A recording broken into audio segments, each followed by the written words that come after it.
Officer Brandon Mitchell entered Rosie's diner on a Tuesday morning, responding to a nebulous tip concerning two men of color perceived as suspicious. He surveyed the establishment until his gaze settled upon Detective Marcus Hall and Isaiah Grant, quietly conversing over their breakfast in a secluded booth, poring over case notes. Without preamble or further assessment, he approached their table and demanded their credentials as if they were individuals apprehended at a crime scene. When the detectives calmly asserted that he lacked probable cause and was infringing upon their constitutional liberties, Mitchell retorted that their ethnicity rendered them inherently suspect. Upon their refusal to leave, even after he had run their identification and found nothing amiss, he produced handcuffs and threatened to forcibly escort them from the diner in plain view of multiple patrons. When the proprietor of the diner attempted to intercede and advocate for his paying clientele, Mitchell menaced him with an arrest for obstruction of official police duties, what Officer Brandon Mitchell remained oblivious to and was soon to discover in a profoundly mortifying manner before a room replete with recording devices was that the two men of color he was attempting to detain were, in fact, undercover detectives actively engaged in their duties, that his entire interaction was being meticulously documented by his own body-worn camera, and that his prejudiced assumptions were poised to result in the forfeiture of his badge and a substantial financial settlement approaching $1.5 million for the city of Charlotte. Before we continue, from which city or country are you observing? Please share in the comments. We are always eager to know where our audience is tuning in from. And if you believe that two men of color should be afforded the opportunity to partake in breakfast without being subjected to the treatment of criminals, please like this video and subscribe. Rosie's Diner on that particular Tuesday morning possessed a cadence that spoke of years of ingrained familiarity and purpose. Coffee was poured before one even articulated the desire. Waitresses recalled patrons' specific preferences for their eggs. Booths had borne witness to countless dialogues and were destined to host thousands more. It was the kind of locale where individuals congregated not solely for sustenance, but to linger, allowing the world's urgency to recede. Occupying a corner booth near the rear window were Kelvin Price and Rashad Monroe. Kelvin, a man of 38 years, had dedicated 12 years to the Charlotte Police Department, currently serving in the Narcotics Division, where his responsibilities included undercover operations requiring him to seamlessly integrate into environments most officers rarely encountered. Rashad, aged 34, boasted 9 years of service on the force, belonging to the same unit and engaged in analogous investigative endeavors. They were attired in the manner of undercover detectives when off duty, yet still bearing the inherent gravity of their profession.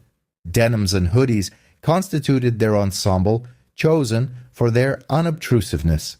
Kelvin had his mobile device on the table, reviewing surveillance notes pertaining to an ongoing investigation. Rashad was perusing a roster of individuals requiring follow-up actions later in the week. They had placed their order approximately 20 minutes prior. Eggs, toast, and coffee, a meal requiring minimal deliberation. The waitress had delivered the coffee initially, informing them that their food would be ready in 5 minutes, to which they had responded with nods before resuming their discussion, primarily work-related discourse involving a few names, several addresses, the kind of granular details crucial for case construction where every element holds significance. Kelvin was positioned with his back to the wall, a practice born of ingrained habit rather than apprehension. 12 years in law enforcement instill a strategic orientation, allowing one to monitor ingress and egress points. Kelvin had cultivated this habit over such an extended period that it had become an unconscious reflex. Rashad sat opposite him, his mobile device face down on the table, a coffee cup cradled in his hand. They presented the appearance of two gentlemen engaged in breakfast conversation, which in actuality was precisely what they were doing.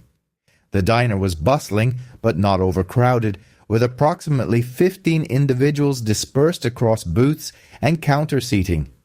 A pair occupied a booth by the window. An elderly gentleman was engrossed in his newspaper at the counter. A woman, accompanied by a laptop, sat 2 booths away. A tableau of normalcy and tranquility, the sort of Tuesday morning where the unexpected was deemed improbable. And then Officer Todd Harrington made his entrance. Todd Harrington, a 29-year-old officer with 5 years of service in the Charlotte Police Department, patrolled the downtown district. Over those 5 years, he had cultivated a reputation that, while documented by his superiors, had never been adequately addressed. 3 formal complaints had been lodged by residents from minority communities, alleging that Harrington had initiated stops without probable cause, conducted aggressive interrogations, and treated them as suspects based solely on their appearance. Each of these complaints had undergone investigation and was subsequently dismissed. The discernible pattern existed, archived within his personnel file, yet no decisive action had ever been taken. On that particular morning, Harrington received a dispatch at precisely 9:08 a.m. The details were so vague as to be virtually useless. A patron at Rosie's Diner had contacted dispatch, reporting 2 men of color who appeared suspicious, possibly surveying the establishment and potentially engaged in planning a bank robbery. No specific behavioral indicators were provided. No observation of any criminal activity, simply 2 men of color seated in a diner, apprehended by someone who took issue with their presence.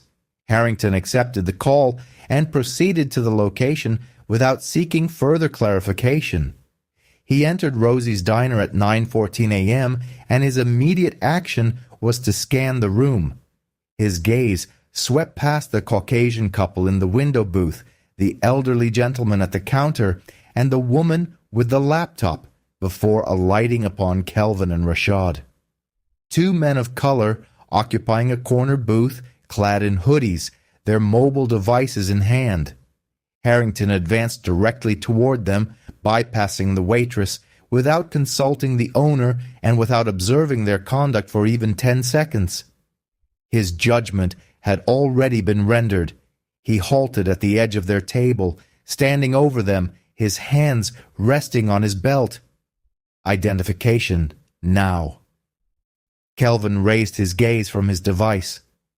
Rashad placed his coffee cup down. Both men took a moment to process the unfolding situation, a uniformed officer standing over their table, offering no greeting, no explanation, merely a peremptory demand. Kelvin was the first to speak, his tone measured but laced with inquiry. "Excuse me?" Harrington did not repeat his request with polite patience. His voice escalated, acquiring a sharper edge. "I said, identification, now." Rashad leaned back slightly in the booth, his hands resting visibly on the table. "What is this concerning, officer?" Harrington's jaw tightened, and when he spoke again, a distinct hostility permeated his tone. "I just received a call. Suspicious individuals. 2 men of color possibly surveying this location, potentially planning a bank heist. The moment I entered and observed the 2 of you, there was no question in my mind that the report might be accurate." He paused, his gaze fixed on both of them, and added, "That's typically what your demographic engages in." The atmosphere within the booth underwent a palpable shift. Kelvin perceived it instantly. The transition from bewilderment to comprehension. This was not a case of misinterpretation. It was not mistaken identity. It was precisely as it appeared. Rashad's hands remained on the table, but his voice now carried a weight that had been absent moments before. "Officer, you have approached our table and demanded our identification without any probable cause. That constitutes a violation of our Fourth Amendment rights." Harrington did not concede. He leaned in subtly, his tone devolving into condescension. "Must I reiterate my instructions?" A report was filed. It is my duty to ascertain your identities. Therefore, I shall request this one final time. Identification now. Kelvin maintained a level tone, though an underlying firmness was evident. We are simply partaking in breakfast. Are men of color precluded from enjoying breakfast? Rashad interjected, his eyes fixed on Harrington's countenance. Is this a consequence of our racial identity? Harrington did not hesitate. He did not avert his gaze. He did not soften his demeanor. Yes, it is because you are of color. I find myself compelled to suspect your intentions. Therefore, you would be well advised to cooperate before this situation escalates. Kelvin inclined forward slightly, his voice quiet yet distinct. Is that a threat, officer? No, Harrington stated unequivocally. It is a caution. Present your identification immediately. Kelvin and Rashad exchanged a knowing glance. They were acutely aware of the trajectory this encounter was taking. They had witnessed similar scenarios unfold. They had responded to calls where officers had escalated situations precisely in this manner, and now they found themselves on the receiving end. Kelvin spoke clearly, his voice projecting sufficiently for nearby individuals to discern, loud enough that Harrington's body camera would capture it without ambiguity. For the record, officer, you are in violation of our rights. We are not compelled to provide identification in the absence of probable cause. However, to avert escalation, and without consenting to this intrusion, we will present our identification. Both men reached into their wallets, retrieved their driver's licenses, and placed them upon the table. Harrington collected them, giving the names scant attention, and turned toward the exit without uttering another word. He proceeded to his patrol vehicle to process the identification through the system. Kelvin and Rashad remained seated in the booth, awaiting the outcome. The diner's ambiance had become markedly subdued. Other patrons were now observing, some discreetly retrieving their mobile devices. The waitress stood near the counter, her expression one of discomfort, refraining from intervention. 3 minutes later, Harrington re-entered the diner. He held their identification in his hand, and the expression on his face conveyed that he had discovered precisely what Kelvin had anticipated. Nothing. No outstanding warrants, no prior record. Both identifications were clear. Harrington stopped at their table and tossed the licenses onto the table surface between them. You are required to depart immediately. Kelvin regarded him with a stare. What? I stated. Depart. Both of you, rise and exit this diner. Rashad's voice was controlled, but carried an undertone of steel. We are here for breakfast. We have committed no infraction. You possess no authority to compel our departure. Harrington advanced closer, his hand moving toward the handcuffs affixed to his belt. I am the authority here. My directives are binding. You depart now, or you will be taken into custody. Kelvin and Rashad spoke simultaneously, disbelief coloring their voices. Arrested for what? Harrington remained unmoved. For insubordination and disrespect toward a law enforcement officer. It was at this juncture that Frank Castillo, the proprietor of Rosie's Diner, observed the unfolding confrontation and approached from behind the counter. Frank Castillo had been the owner of Rosie's Diner for 18 years. In that span, he had witnessed virtually every scenario conceivable for a diner owner: late-night altercations, early morning proposals, individuals celebrating good fortune, and solitary figures grappling with misfortune. He had developed an intuition for when to intervene and when to maintain a distance. And at that moment, observing Officer Todd Harrington positioned over 2 of his patrons with his hand resting on his handcuffs, Frank recognized the imperative to step in.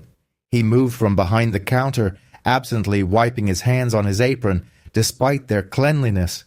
He halted a few feet from the booth and directed his gaze first at Harrington, then at Kelvin and Rashad, and finally back at Harrington. "Officer, what is transpiring here?" "I am the owner. You are causing a disturbance within my establishment." Kelvin spoke up immediately, his voice calm but firm. "This officer is harassing us. He approached our table and demanded our identification without any justification. Now he is instructing us to leave or face arrest." Harrington turned to Frank, his expression hardening with defensiveness. "These individuals are plotting something, potentially against your establishment, perhaps even orchestrating a bank robbery. I am merely fulfilling my duties, but they are being uncooperative." Frank again surveyed Kelvin and Rashad. They were seated in the booth, their breakfast still before them, untouched, their coffee growing cold, their toast hardening. Two individuals who had been engaged in a quiet exchange prior to this incident. He turned back to Harrington. "Officer, it appears you lack any concrete evidence. Your assertions do not constitute sufficient grounds for their eviction. They may not even be factual." Harrington's voice sharpened. "I received a report from a patron. Someone within this diner alerted me, so I am acting upon that information. You would be wise to assist me in instructing them to leave, or a significant problem will arise, even for you." Frank held his ground. He had encountered recalcitrant customers previously, and he had dealt with officers who wielded their authority with undue arrogance. He was not about to permit this situation to devolve unnecessarily. "I do not anticipate expelling paying customers from my establishment based on mere conjecture. Unless they are amenable to departing, I can take no action." Harrington moved closer to Frank, proximity allowing Frank to observe the escalating anger on his face. "Then you would do well to remain silent and allow me to perform my duties." Frank did not recede. "At this moment, you are the one disrupting my diner. You are required to leave." Harrington bestowed upon him a prolonged, chilling stare, the kind intended to induce sufficient discomfort to silence opposition. Then he spoke deliberately, each word carefully enunciated. "Remain silent, or I shall arrest you as well for interfering with police duties." Frank felt the impact of the threat. He was 52 years old and had never experienced an arrest in his lifetime. He had no desire to commence such a record. He took a step back, his hand still gripping his apron, and ceased speaking. However, he did not retreat. He remained within earshot to observe the subsequent developments. Harrington turned back to Kelvin and Rashad, his hand returning to the handcuffs on his belt. He unclipped them and held them aloft, ensuring both detectives had a clear view. "Rise. Depart now, or I will place you in restraints and forcibly remove you from this location." Kelvin met Rashad's gaze. Rashad mirrored Kelvin's look. They both recognized that the situation had transcended reason, law, and any semblance of normalcy for a Tuesday morning in a diner. This was about to culminate in an arrest, an unlawful apprehension, an arrest that would be recorded on Harrington's body camera and on the mobile devices of at least 6 patrons who were now openly filming. Rashad spoke first, his voice steady, yet bearing the weight of one who had exhausted his patience. "Officer, you are making an error." Harrington moved closer to the booth. "The sole error here is your belief that you can show me disrespect and face no repercussions. Rise." Kelvin slowly shook his head. "We are not departing." Harrington reached for Kelvin's arm, and at that precise moment, Kelvin and Rashad moved in unison, not in resistance, not in aggression. With fluid, practiced movements, they reached inside their jackets and withdrew their badges. Kelvin presented his first, his voice clear and audible to everyone present in the diner. "Detective Kelvin Price, Charlotte Police Department, Narcotics Division." Rashad followed a half-second later, his badge held aloft. "Detective Rashad Monroe, Charlotte." They held their badges steady, their gold emblems catching the diner's overhead illumination, their names and badge numbers clearly visible to any observer. Harrington froze. His hand remained suspended near Kelvin's arm. The handcuffs were still clutched in his other hand, his body poised in an aborted motion. His facial expression cycled through a rapid succession of emotions in the span of 2 seconds: confusion, disbelief, shock, and finally a dawning, sickening realization of a career imploding in real time. The diner fell into a profound silence. Frank Castillo stared at the badges, then at Harrington, then back at the badges. The patrons who had been recording kept their phones raised, still capturing the scene. The waitress near the counter covered her mouth with both hands. The elderly gentleman at the counter had ceased eating and was observing the entire unfolding drama as if witnessing a slow-motion vehicular accident. Kelvin spoke again, his voice calm, but now carrying an edge absent previously. "We are currently engaged in an undercover operation, and you have just attempted to detain us for partaking in breakfast," Rashad added, his gaze fixed on Harrington. "Everything you have just done is being recorded by your body camera. Every word, every threat, every unlawful demand." Harrington opened his mouth to speak, but initially no sound emerged. He tried again, and this time words tumbled out in a rush. I did not realize. You should have indicated your status from the outset." Kelvin's expression remained impassive. "We informed you we were merely having breakfast. We informed you that you lacked probable cause. We informed you that you were infringing upon our rights. You neglected to heed our statements." Rashad leaned forward slightly in the booth, his badge still in his hand. "You were already clouded by your prejudice. You observed 2 men of color and concluded we were criminals. You required no evidence. You needed no justification. Your sole criterion was our race." Harrington surveyed the diner as if searching for an explanation that would restore a sense of normalcy to the situation. He looked at Frank, who was regarding him with an expression blending anger and astonishment. He glanced at the patrons with their recording devices. He then returned his attention to Kelvin and Rashad. "This is a misunderstanding," Harrington stated, his voice now weaker, tinged with defensiveness. Kelvin shook his head. "No, this is racial profiling, and your superior officers will be duly informed." Rashad gestured toward the body camera affixed to Harrington's uniform.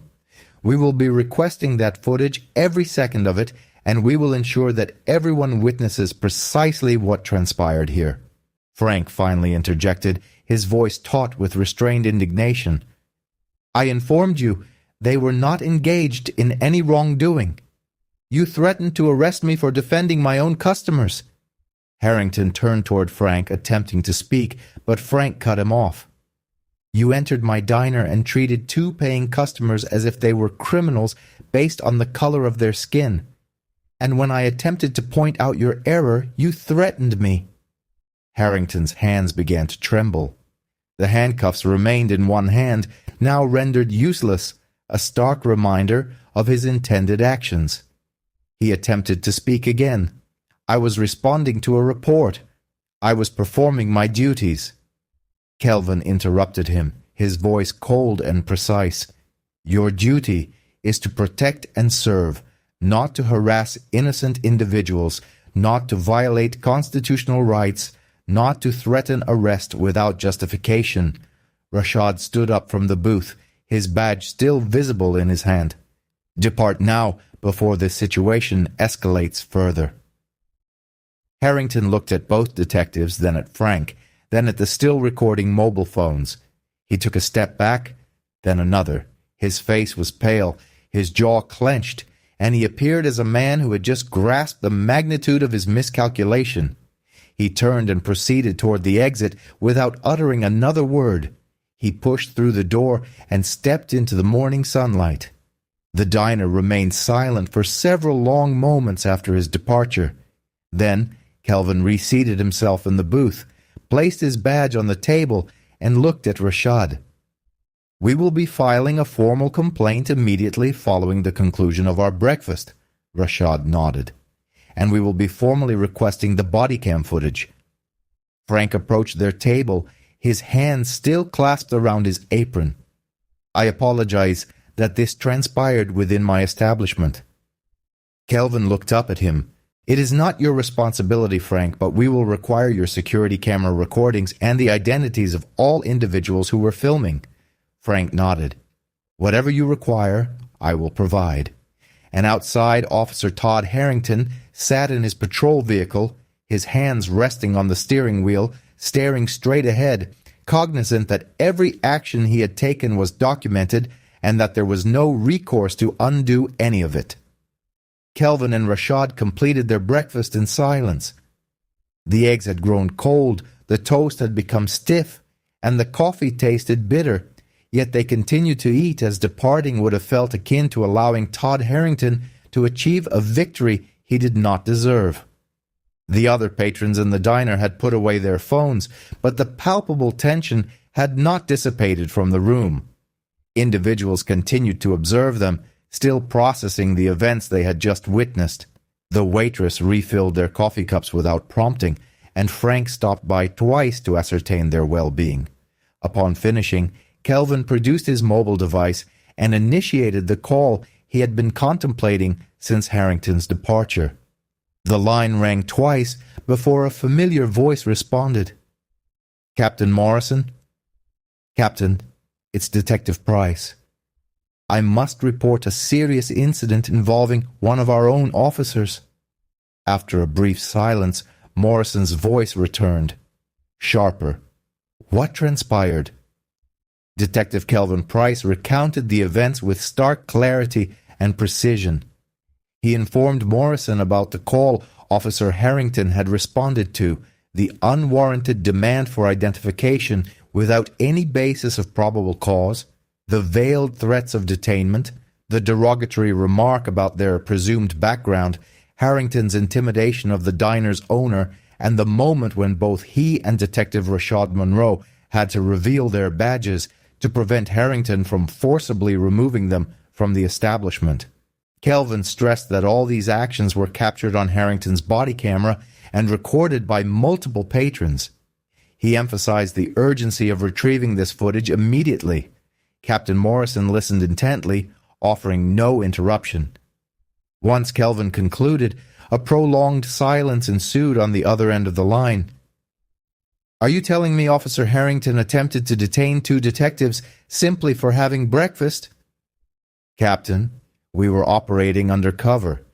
We don't typically announce our presence, but that's beside the point.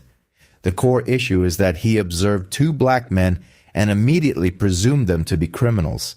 He fundamentally violated our Fourth Amendment rights. He threatened an unlawful arrest. He threatened a civilian business owner. And he did all of this because his actions were driven by prejudice rather than factual evidence." Morrison's voice was strained as he responded, "Where are you currently?" "We're still at the diner, Rosie's on 5th Street. We're gathering witness accounts and requesting security footage from the owner." "Remain there. I'm dispatching internal affairs, and Harrington is being removed from patrol duty immediately." Kelvin terminated the call and turned to Rashad. "Internal affairs is en route. Morrison is taking Harrington off the street." Rashad gave a curt nod. "Good, because this matter is far from resolved." Frank Castillo, the proprietor, approached, holding a USB drive. "Here's the security footage from this morning. It covers everything. You can see him enter, approach your table directly, and witness the entire encounter." Kelvin accepted the drive. "Thank you, Frank. We will also require a formal statement from you." Frank sat on the edge of the booth. "I'll provide whatever you need. He threatened to arrest me for defending my customers. In my 18 years of operating this establishment, I've never encountered a police officer behaving that way." Rashad produced a notepad. "Please walk us through what you observed." Frank detailed the entire interaction from his perspective. How he saw Harrington looming over their table, how he approached to inquire about the situation, how Harrington accused Kelvin and Rashad of conspiring to commit crimes without any supporting evidence, how he attempted to de-escalate the situation only to be threatened with arrest for interference. His voice remained steady, yet an undercurrent of anger pulsed beneath it. Anger at being menaced in his own place of business. Anger at witnessing two patrons treated as criminals solely based on their skin color. By the time Frank concluded his account, two detectives from Internal Affairs in plain clothes had entered the diner. Kelvin and Rashad rose to meet them, and the ensuing conversation was professional, systematic, and exhaustive. The Internal Affairs detectives took statements from Kelvin, Rashad, and Frank. They collected contact information from 6 customers who had recorded portions of the incident on their mobile phones. They secured the USB drive containing the security footage and confirmed that the Harrington's body camera footage had already been flagged and preserved. One of the Internal Affairs detectives addressed Kelvin upon the completion of their initial data collection. "This will proceed to the highest levels. You understand that, correct?" Kelvin affirmed. "It should." The Internal Affairs detectives departed, and Kelvin and Rashad remained at the diner for an additional 20 minutes, reviewing their notes and ensuring they had documented every recalled detail. As they prepared to leave, Frank walked them to the entrance. "I apologize that you had to endure that," Frank stated quietly. Kelvin clasped his hand. "You acted with integrity, Frank. Many individuals would have remained silent." Frank shook his head. "I couldn't stand by and let him drive you out of here for no reason. That's not how I run my business." Rashad then shook Frank's hand. "We will ensure this does not happen to anyone else."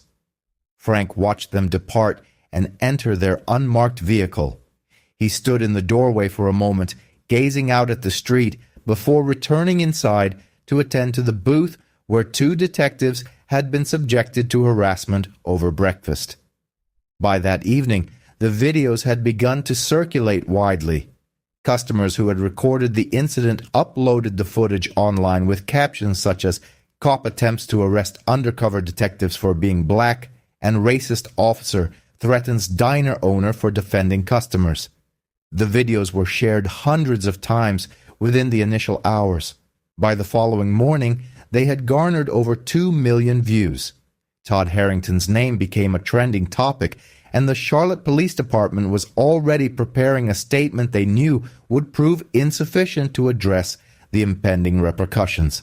Kelvin and Rashad submitted formal complaints that same afternoon, requesting a comprehensive inquiry into Harrington's conduct, a review of his personnel file and past complaints, and access to body camera footage not only from the recent incident but also from every stop Harrington had made over the preceding 2 years.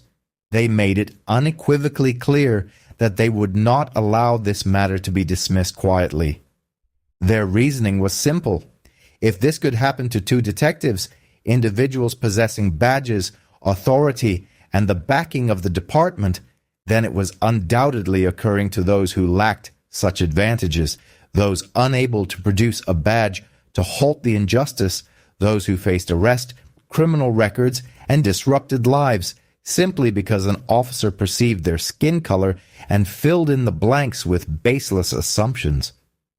Kelvin sat in his car outside the precinct after filing the complaint, his hands gripping the steering wheel, his gaze fixed straight ahead. Rashad looked over at him. "You all right?" Kelvin nodded slowly. "Yeah, I'm fine, but we're not finished," Rashad concurred. "Not even close." The videos went viral with unprecedented speed. By the end of the week, the footage depicting Officer Todd Harrington demanding identification from 2 detectives, threatening them with arrest, and then standing stunned when they revealed their badges had been viewed over 15 million times across numerous platforms.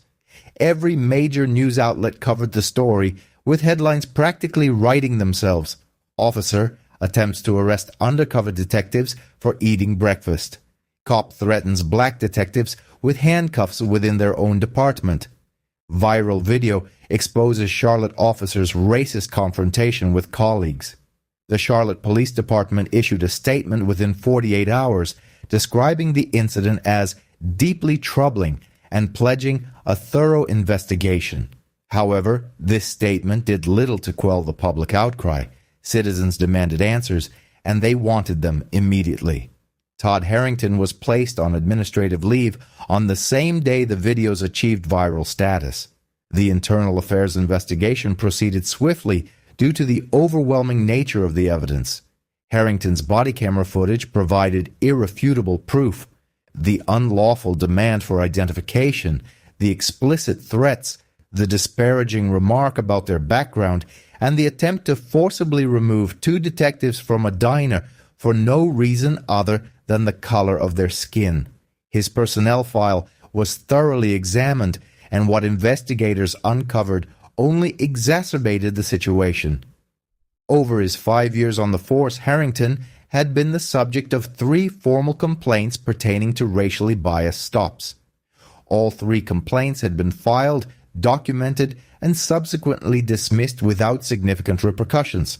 The pattern was undeniable. 3 weeks after the incident, Todd Harrington was terminated. The official findings cited violations of department policy on constitutional policing, a clear pattern of racially discriminatory conduct, and the issuance of false threats of arrest without legal justification.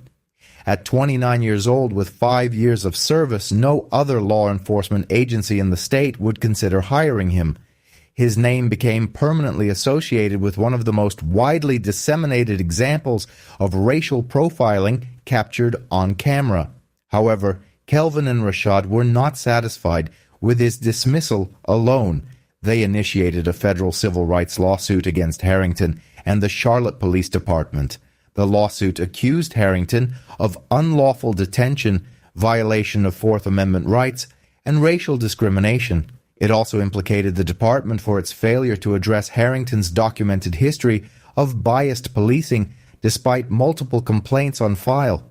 Frank Castillo, the owner of Rosie's Diner, filed his own lawsuit, seeking accountability for being threatened with arrest while defending his customers. His legal team argued that Harrington had abused his authority, infringed upon Frank's rights, and created a hostile environment within a private business without any legitimate cause. The city's legal counsel reviewed the extensive evidence, which included body camera footage, security footage, witness testimonies, and Harrington's personnel file. Ultimately, they made the decision to settle rather than proceed to trial, recognizing that no jury would likely support an officer who attempted to detain 2 of his own colleagues over a breakfast meal. The settlements were finalized within 6 months. Frank Castillo received $500,000. Kelvin Price and Rashad Monroe received a combined settlement of $900,000, which they subsequently donated in its entirety to civil rights organizations dedicated to providing legal defense for victims of police misconduct. In the aftermath, the Charlotte Police Department implemented sweeping reforms. All officers were mandated to complete comprehensive bias training. A new protocol was established requiring supervisors to review and justify any identification checks conducted without clear probable cause. An independent civilian review board was created to handle complaints of racial profiling, and body camera footage underwent quarterly audits to identify patterns of discriminatory behavior before they could escalate. 3 other officers with complaint histories similar to Harrington's were quietly removed from patrol duties and reassigned. 5 years later, Kelvin Price and Rashad Monroe continue their service in the narcotics division. They still operate undercover, tackling the demanding work that many officers avoid, and they still patronize Rosie's Diner nearly every Tuesday. Frank Castillo consistently reserves their usual booth, and a small sign behind the counter proudly proclaims, "Everyone is welcome here, no exceptions." Todd Harrington has not worked in law enforcement since his termination. He attempted to appeal the decision twice, with both appeals being denied. His name remains the primary result when searching for instances of racial profiling in policing. The case has become a seminal example utilized in police academies nationwide. It is presented in training sessions as a clear illustration of the consequences when officers operate on assumptions rather than on verifiable evidence. The lesson is straightforward and reiterated in every session. Bias is costly. It jeopardizes careers, erodes credibility, and results in millions of dollars in settlements. Most significantly, it strips individuals of their dignity. Kelvin and Rashad had made a pact after the lawsuit was settled. They would never allow what happened to them to be concealed or forgotten. They understood that if two detectives with badges and authority could be treated as criminals for eating breakfast, then it was happening every single day to individuals who lacked the power to challenge such injustice. They vowed to continue their fight until the system was compelled to enact change. If you believe that two detectives should be able to enjoy breakfast without facing the threat of arrest due to their skin color, please share this story. What reforms do you believe are essential for every police department to prevent racial profiling? Share your thoughts in the comments section, and if this narrative has reinforced your understanding that accountability, not just badges, can effectively curb bias, please subscribe. We are committed to continuing this effort until every officer comprehends that assumptions destroy lives, careers, and public trust.